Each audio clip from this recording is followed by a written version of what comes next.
Hello, everyone, and welcome to What Israel Is.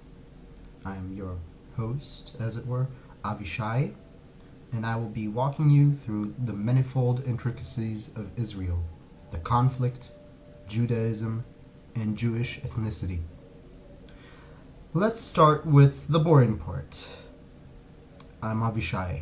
I'm a 28-year-old Israeli, born and bred. I'm a copywriter and teacher by training, but a poet, an artist, a historian, and a philologist, and probably most importantly, a geek at heart. I am also, and have always been, a liberal leftist. That is, I am firmly against the occupation, firmly opposed to my current government's policies, and I'm an Israeli patriot, otherwise known as a Zionist. But we'll get to nomenclature later. It is precisely because of my political views that I decided to give this podcast idea a shot, as it seems to me that when Westerners hear from Israelis, those are either hardcore Jewish supremacists or cliched self-hating Jews, quote unquote. And while their ideas may be as viable as mine, sure, I feel that it is my duty to provide you, people who take a legitimate interest in Israel, with a more varied outlook on what Israel is. In this podcast, I will be discussing Israeli and Jewish history, Israeli culture, contemporary issues relating to Israel, and of course, the Israeli-Palestinian conflict. But enough with the preludes. Let's get to it. Episode 0. Not Fran Drescher, nor Woody Allen.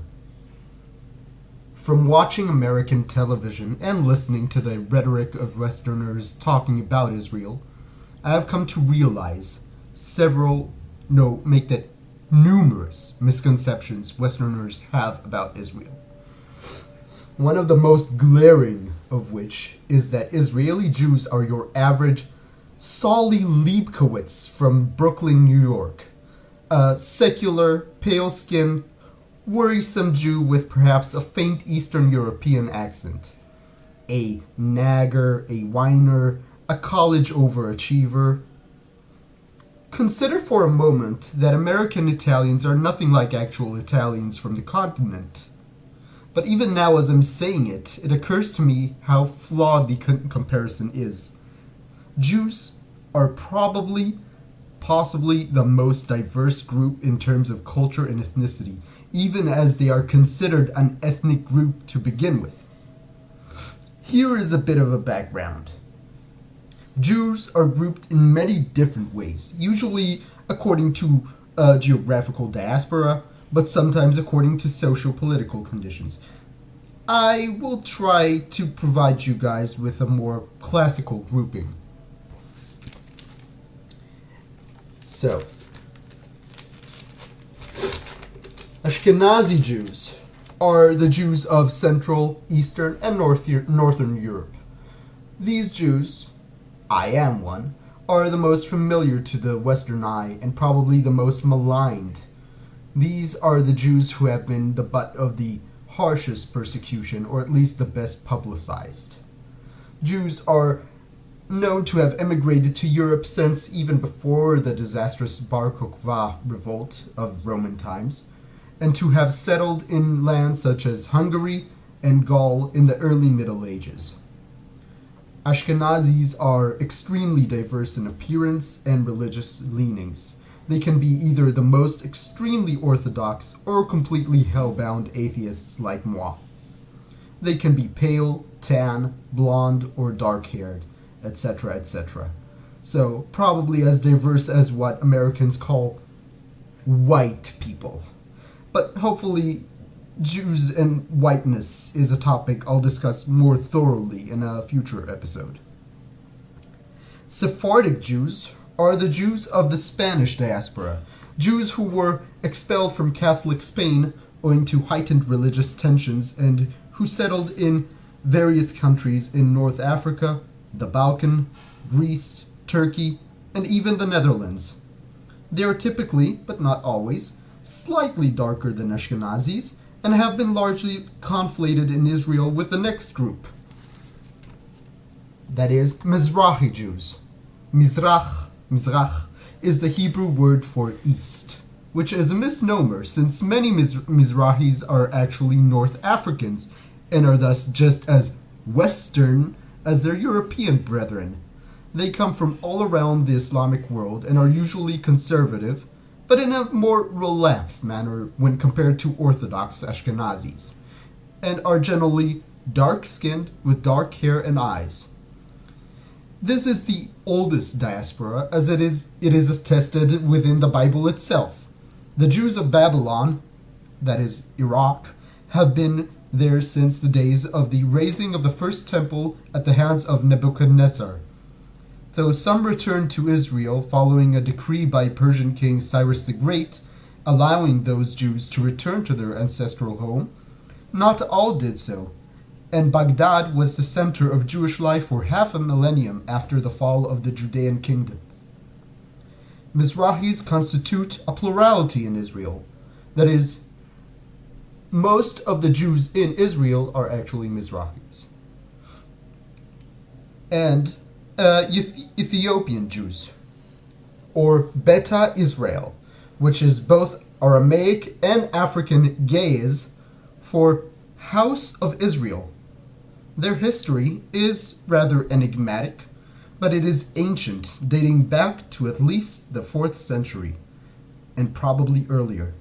They trace themselves back to the Israelite tribe of Dan, but this is somewhat disputed, since they practice a form of halachic Judaism, meaning that observance is tied to an external corpus of laws, which are either extrapolated from the Torah or are wholly invented. Since halachic Judaism was only fully implemented during the days of the Sanhedrin, it is improbable that the Ethiopian diaspora predates that. That being said, their religious traditions greatly differ from those of other Jews, but that may also be attributed to their relative isolation from contact with other Jews. Ethiopian Jews are brown to black skinned, with black hair and dark eyes, so mostly Western African in appearance. There are other groups worth mentioning, such as Caucasian, from the Caucasus region, mind you, not white, and Indian Jews, who are thought also to be Israelites, but not enough time to go over every single community. And all of these people claim to be descended from the same people from the same land. Honestly, I believe we are. With a healthy dose of intermarriage, of course, some conversions, and, unfortunately, rape. The point of it all was to possibly disabuse you of your idea of what a Jew is, and open you up to the far more intricate truth of things.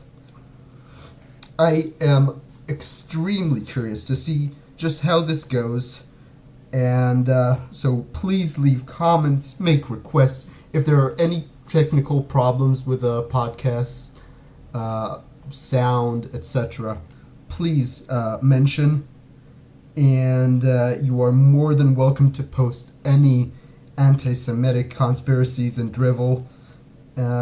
Next episode, I will probably be discussing why Israel is a good idea and why it doesn't even matter whether it is or isn't. Future episodes will possibly also feature guests, but we'll see how it goes before making any promises. Until next time, I'm Avishai, wishing you an awesome weekend. See you all later.